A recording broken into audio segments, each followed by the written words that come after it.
si Kerong Oragon para magbigay sa inyo ng magandang tips para sa mga beginner o baguhan pa lang po sa larangan ng pagigitara. Tuturo ko po sa inyo kung saan ako nag-umpisa at paano ako natuto, anong chords ang una kong natutunan. Ito po, magbibigay ako sa inyo ng sample ng kanta na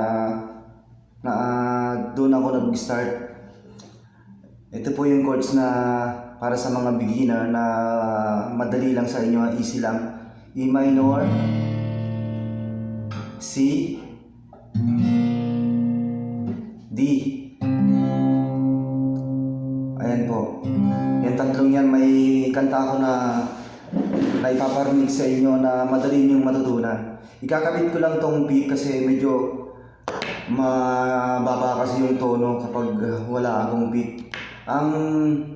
Ang tulong naman itong pick, kung gusto mong i-adjust yung gitara. Ano ba, naka-normal to. Ito, kapag nilagay mo dito yung kapo,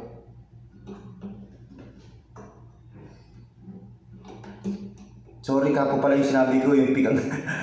Ayan. Bale, dito ka na mag-E minor. Hindi na dito. Ito na yung pinaka-ano mo, first fret. Hindi magiging dito na. Ayan, ito yung E minor.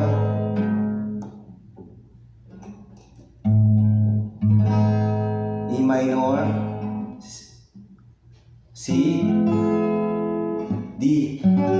Yan pong chords na yan, tatlong chords na yan, meron na tayong mabubuong magandang kanta. Ito po yung kantang ito ni Freddy Aguilar na Anak. At ituturo ko rin po sa inyo yung paano mag-plucking. Sa next vlog ko na lang po. Ito na po.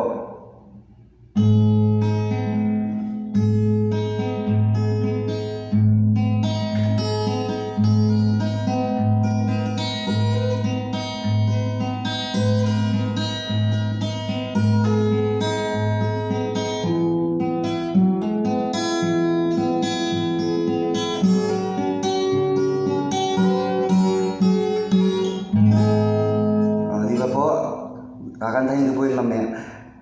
Yung E minor, ang pag-plucking po, dapat yung bass ng E minor, ito sa 6 string. At ang pag-plucking naman po, pag gamit yung dalawang finger, nakatapat na siya dito sa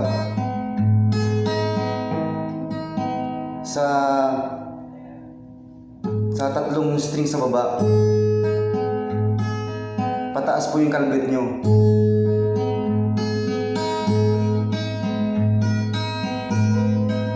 Ako kasi tatlo na po yung ginagamit ko kasi medyo sanay na ako mag-plucking.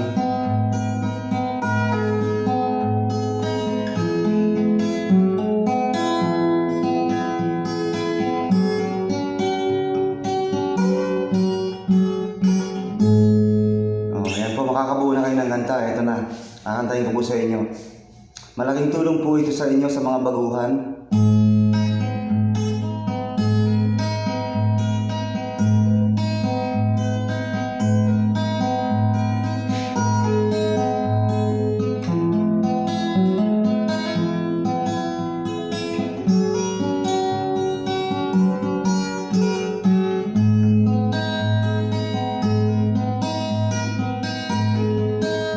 Nangisilang ka sa mundong ito, naging tuwa ng magulang mo, at ang kamay nila ang iyong ilaw.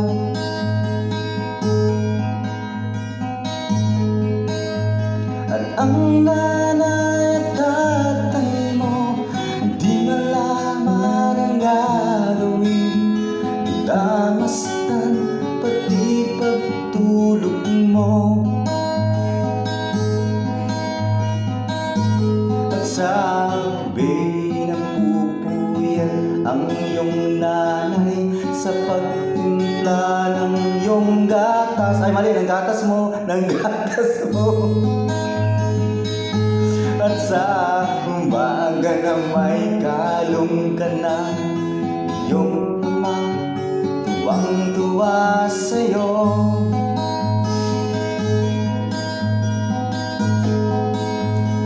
Ang mga araw at ang landas mo'y naligaw, ikaw ay nalulong sa masamang bisyo. Ayan, tatapusin ko na po yung kanta ko para dumako naman tayo sa ibang mga ibang tips sa vlogging naman po. Sa umpisa nung nag-aaral pa lang ako, wag muna kayong magtumipa ng chords. I-focus nyo muna yung daliri nyo. Ganyan, i-focus nyo muna yung daliri nyo sa strings. Ayan, pataas. Kunyari, one finger muna ha. Tapos ito naman, isabay nyo na yung thumb nyo.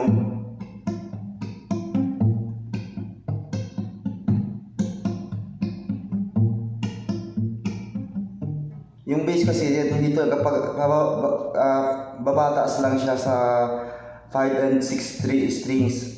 Tapos yung namang intuturo nyo, yun ang kumakalabit sa baba.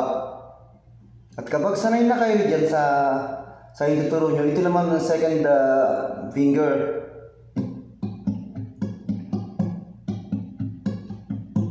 Yan. Tapos doon na kayo mag-aral saka doon nyo na i-try na magtipa ng isang chords. For example, ito nga yung sa anak, E minor. Pakinggan nyo.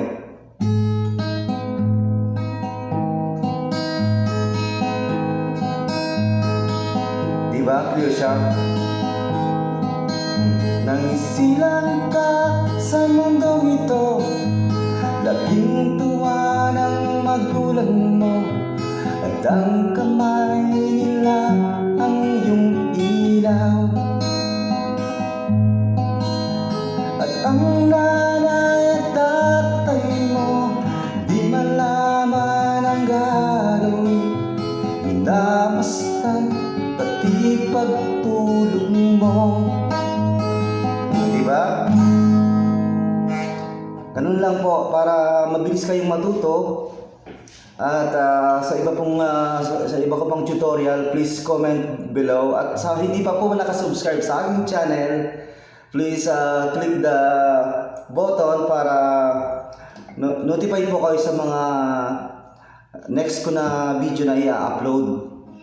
Ayan po.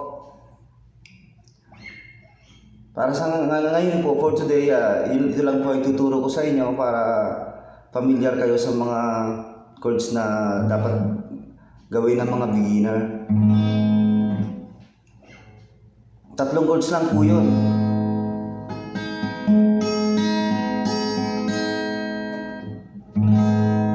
Ayan, thank you so much. At hindi pa pala, may gigreet pa nga pala ako.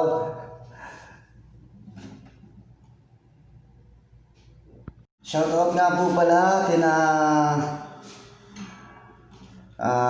Junel Hamito, Dan Liwanag, Onyo Aboyo, Eric Barnido, and Angelo Salalima.